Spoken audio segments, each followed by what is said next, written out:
ต้องแก้ไขการรายงานดอกไม้ยกย่อกายขอบเขต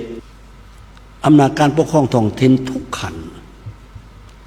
ต้องถือว่าตนเป็นแนวหน้าหรือว่าให้ตนเป็นสนามประจันบานทางการเมืองในการจัดตั้งปฏิบัติอย่างแท้จริงให้การปฏิบัติมตินั้นเกิดออกผลต้องเฮ็ดให้ท้องถิ่นของตนเติบใหญ่ขยายตัวทางด้านเศรษฐกิจที่ยืนยงก้าวหน้าต้องเน้นใส่การแก้ไขชีวิตการเป็นอยู่ของป่าชน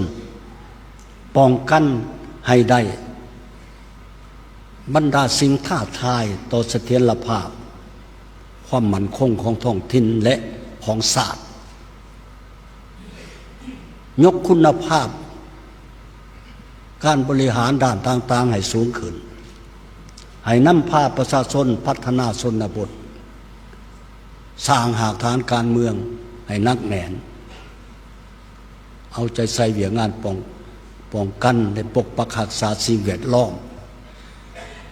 ทั้งพัฒนาอย่างมีจุดสุมหวงแหนทรัพยากรของท้องถิ่นไว้ให้ได้ใช้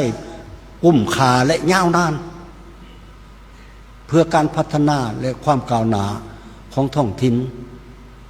ต้องแก้ไขการรายงานดอกไม้ยกย่อกายขอบเขตหลงลืมหรือว่าตั้งใจหลงลืมจุดอ่อนขอบกพร่องของการนำพาโดยบ่หัวซาต่อการจมหว่าวิพากษ์วิจารณ์ของประชาชนเลยท้องถิ่นควรจัดการกับแนวคิดล่อถาเอื้อยอิงสมเทียบสังซาควรบื้นขึ้นโดยความสามารถและเหื่อแห้งของท้องถิ่นตนที่มีประชาชนเป็นกำลังแห่งแต่บ่ฟุ่มเฟือย บ่ทำลายทรัพยากรกงกันขามต้องใส่ทรัพยากรที่มีให้เกิดการพัฒนา